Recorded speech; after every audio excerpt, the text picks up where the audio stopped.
For much too long, as you all know, the immigration system has been broken, and it's long past time to fix it. That's why months ago I instructed my team to begin negotiations with a bipartisan group of senators to seriously and finally fix our immigration system.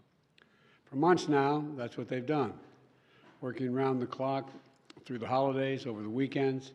It's been an extraordinary effort by Senators Lankford, Murphy, and Sinema. The result of all this hard work is a bipartisan agreement that represents the most fair, humane reforms in our immigration system in a long time, and the toughest set of reforms to secure the border ever. Now, all indications are this bill won't even move forward to the Senate floor. Why? A simple reason: Donald Trump. Because Donald Trump thinks it's bad for him politically. Therefore, he doesn't, even though it helps the country, he's not for it. He'd rather weaponize this issue than actually solve it.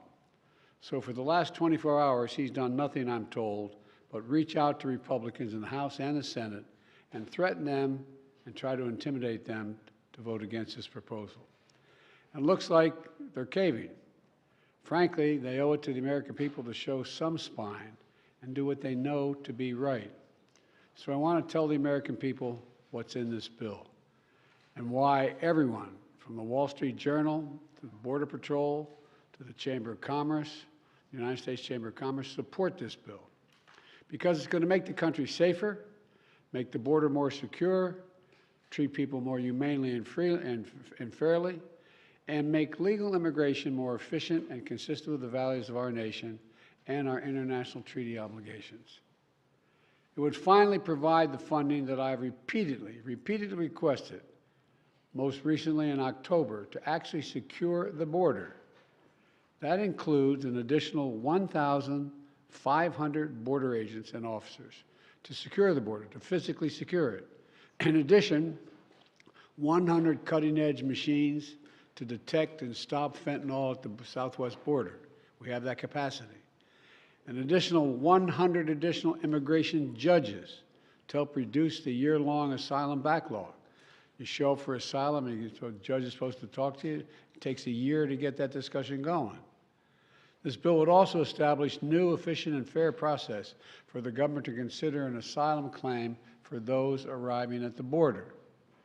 Today, the process can take 5 to 7 years, as you all know.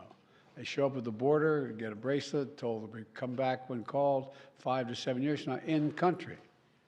That's too long, and it's not rational. With the new policies in this bill and the additional of 4,300 more asylum officers who spend hours, I might add, with each immigrant to consider their claims, whether they qualify, we'll be able to reduce that process to 6 months, not 5 to 7 years.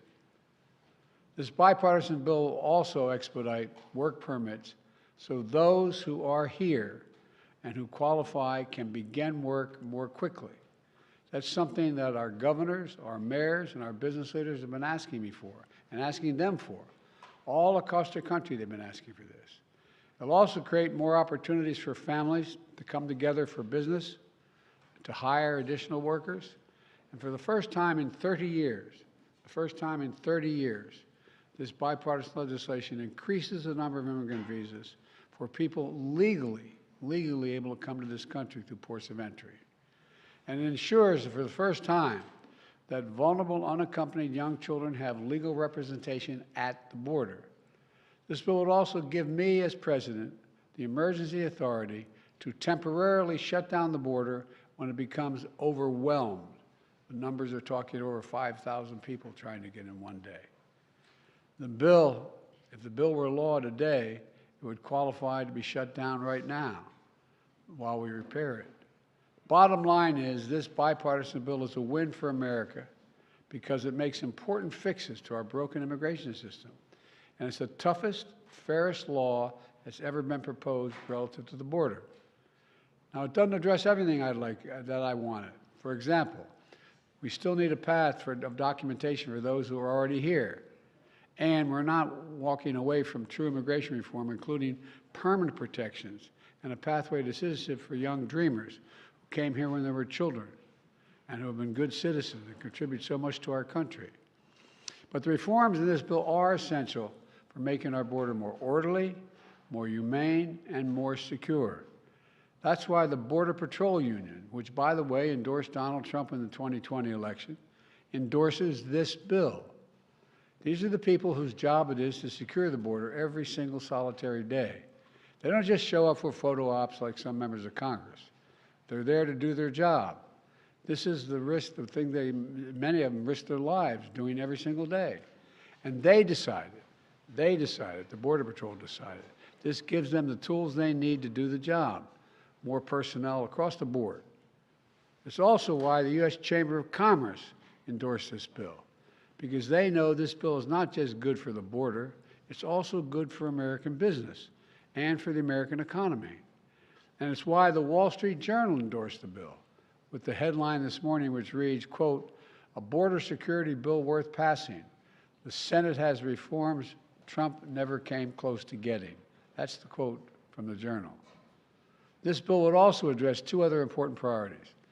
First, it provides urgent funding for Ukraine.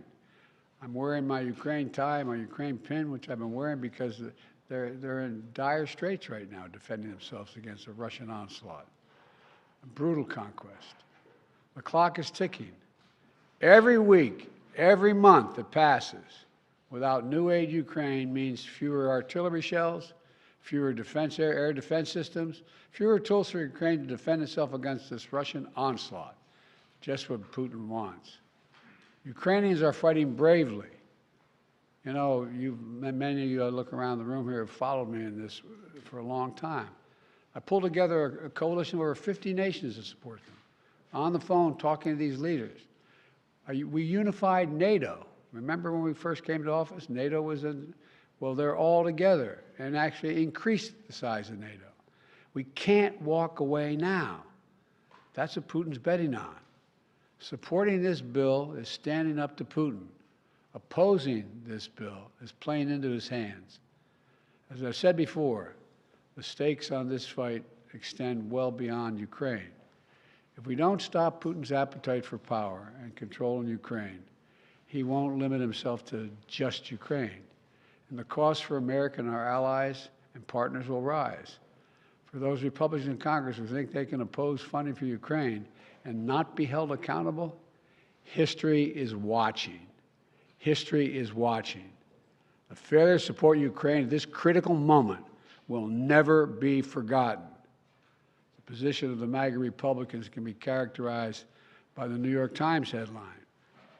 First, and this is the headline, it reads, "Trump first, Putin second, America third." That cannot pertain. This bipartisan agreement also provides Israel with what it needs to protect its people and defend itself against Hamas terrorists. And it will provide the necessary life-saving humanitarian assistance for the Palestinian people. By opposing this bill, they're denying aid to the people who are really suffering and desperately need help. You know, there's more work to get this done over the finish line, and I want to be clear. Doing nothing is not an option. Republicans have to decide. For years, they said they want to secure the border. Now they have the strongest border bill this country has ever seen. We're seeing statements about how many oppose the bill now. Look, I understand the former president is desperately trying to stop this bill because he's not interested in solving the border problem. He wants a political issue to run against me. They've all but said that across the board. No one really denies that I'm aware of. The American people want a solution that puts an end to the empty political rhetoric which has failed to do anything for so long. We have to get the resources to the border to get the job done. So Republicans have to decide, who do they serve? Donald Trump or the American people? Are they here to solve problems or just weaponize those problems for political purposes? I know my answer. I serve the American people. I'm here to solve problems. It was just months ago that Republicans were asking for this exact bill to deal with the border, to provide support for Ukraine and Israel. And now it's here. And they're saying, never mind, never mind. Folks, we've got to move past this toxic politics. It's time to stop playing games with the world waiting and watching. And by the way, the world is waiting, the world is watching. They are waiting and watching what we're going to do. We can't continue to let petty partisan politics get in the way of our responsibility. We're a great nation. It's not acting like a great nation. So I'm calling on Congress to pass this bill, get it to my desk immediately. But if the bill fails, I want to be absolutely clear about something. The American people are going to know why it failed. I'll be taking this issue to the country, and the voters are going to know that it's not just a moment, just at the moment, we're going to secure the border and fund these other programs. Trump and the MAGA Republicans said no, because they're afraid of Donald Trump. Afraid of Donald Trump. Every day between now and November, the American people are going to know that the only reason the border is not secure is Donald Trump and his MAGA Republican friends. It's time for Republicans in the Congress to show a little courage, to show a little spine, to make it clear to the American people that you work for them, not for anyone else. I know who I work for. I work for the American people. In moments like this, we have to remember who in God's name we are. We're the United States of America. You've heard me say it many times. There's nothing beyond our capacity if we do it together. We're right on the verge of doing it together. I hope and pray they find reason to reconsider blowing this up. May God bless you all. May God protect our troops. Folks, you're going to ask me questions. Hang on a second. I'm going to be back on Thursday. I don't want to prejudice what may be going on in negotiations now. So I'm not going to be answering any questions of this. I'll be back Thursday to stand here with you and answer all the questions you want about this issue. Thank you. What needs to get done for the hostage deal to get resolved, sir?